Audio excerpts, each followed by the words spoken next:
Now then, people, good afternoon and welcome back to the Just Joe Football Show. I hope you are all doing well and not too nervous, although I can't speak for myself because I'm quite nervous going into this fixture, considering Leeds United's injury issues, considering the new midfield, and of course the opposition that we're going up against. The early pace setters, if you like. The surprise package, of course. New manager Reggie Lebris in charge at the Stadium of Lights, in charge of the Black Cats. Notoriously, historically, a big side. And, of course, they're flying. And no one expected it, apart from Gabe Sutton, who predicted them to win the league. And his prediction doesn't look too bad right now. Although I don't think they have the staying power that Leeds United do. But we said this about Ipswich. So, we need to give them the respect that they deserve. And it's an exciting clash on Friday night under the lights at the Stadium of Light. It's definitely a game for the neutrals because I think both teams will go for it. It will be a bit basketball-y like we've seen against Norwich City where we drew, of course, 1-1. And spoiler alert, I could see it going somewhere the same. And, of course, Leeds United last season, although historically have a decent record against Sunderland, failed to win either game last season. And one of the games was in the running where we sort of crumbled and went to bits. So we owe them one, you could say. But listen, the Black Cats currently sit top of the table, 3 points clear of Leeds United. Of course, if Leeds United were to win this game by 2 clear goals, we would go top. That's an incentive to go and do that. Do I think we will? I'm not too sure. But if we did, it'd be phenomenal. Going into the international break, sitting top of the tree. Be nice to be in the top 2. I think we're only a point off second. So if Burnley result goes our way, we get a point. Yeah, we'll have to wait and see. But yeah, if we win by 2 clear goals, we'll sit top. I don't think that'll happen though, because I do think we'll concede, Both teams have been very good defensively, but I just think the way that this match will develop, unfold, we'll see goals for both sides. I can't really call it. I genuinely can't really call it. Hence why I'm probably thinking it might be a draw. And of course, Sunderland, our opponents, their early season form has been nothing short of incredible under new manager Reggie Lebris. Of course, Lebris at Lorient was linked to Leeds United when we were in the Premier League, but Lorient were going well at the time. It's a bit of a coup that Sunderland have got him, to be honest, and a good managerial appointment, especially when you consider what happened after Mowbray and stuff went. They've found a winner, I think. They've found someone that will do well at Sunderland, and if they don't go up, we'll have suitors, I believe, genuinely. Because what he's done with this Sunderland side in such a short space of time is phenomenal, and we know what that impact can feel like. We all remember what happened when Bielsa came in and the sudden change. I don't even think Sunderland fans expected what's happening right now at the Stadium of Light. And as I said, they've been in sensational form. Some of their poor results of late have all come away from home, but they have been in sensational form at the Stadium of Light. Okay, they've recorded 4 successive victories without conceding a single goal.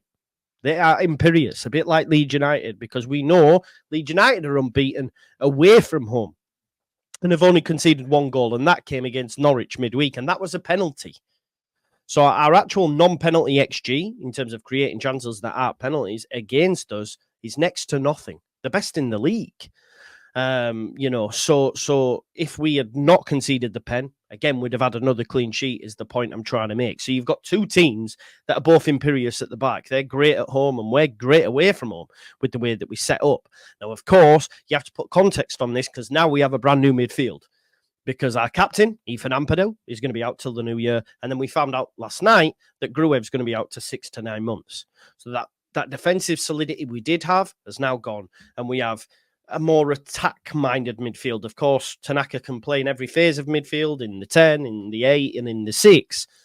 But the other 2 are like predominantly deep-line playmakers. I know Gruev has been playing more as an 8 this season, but obviously likes to drop in to defensive midfield more than not. And Rothwell can play there, but again, we know he's more about that box crashing 8, meeting crosses, drop balls, etc. We've seen a bit of that in the previous game against Norwich. So I don't think we'll be as defensively sound, and I'd like us to be, because I haven't minded Farker ball. I haven't minded us controlling games. I know it's not been for everyone, and at times it has been a bit like pulling teeth, but I just think over the course of the season, that style would win out, and we'd win more games than we'd lose, and we'd go up.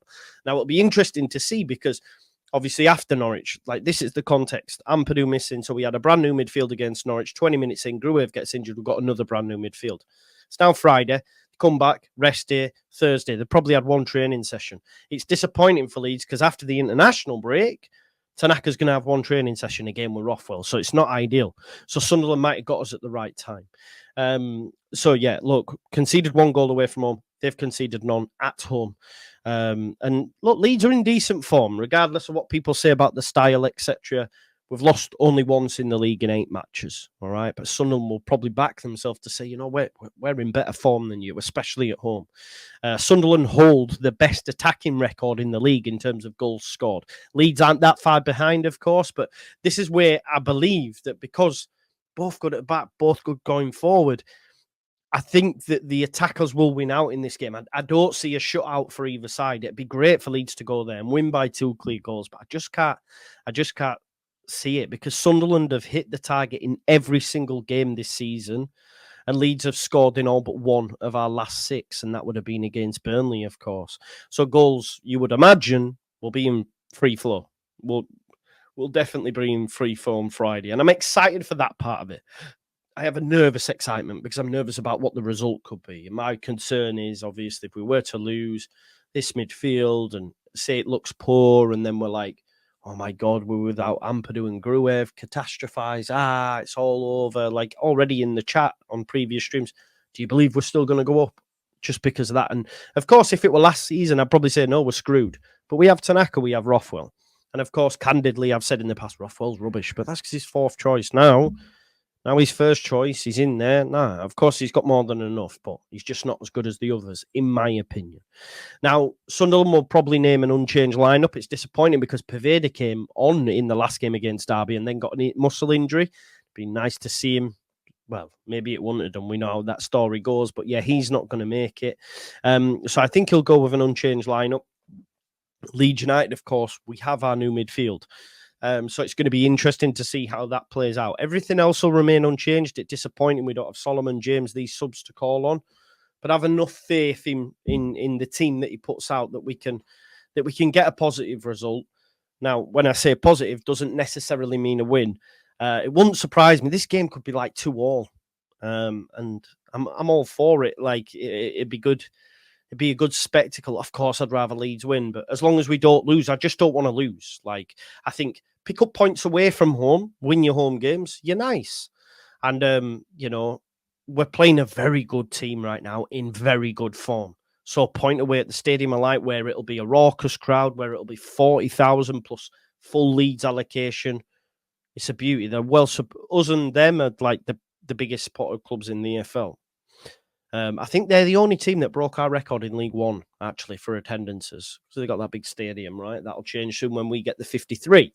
But yes, look, I'm excited for the game, but I'm also nervous about the result. If you want my prediction, I'm going to go 2-2, and that's what my head's saying. And my heart, I don't even know what my heart's saying. My heart's just nervous. It's like, yeah, it's just going to be a good game. Enjoy it. Enjoy it for what it is. Enjoy the moments, right? Let me know your thoughts in the comments. Please do smash me a like on the video. Subscribe to the channel. Get your comments in. Hit that notification bell. And I'll see you live at 7 o'clock or just before the lineup comes out for the Sunderland versus Leeds watch along. Enjoy the rest of your day. I'll be sat in about an hour's time watching the new Joker film. Cannot wait. Peace out now. Leeds, Leeds, Leeds.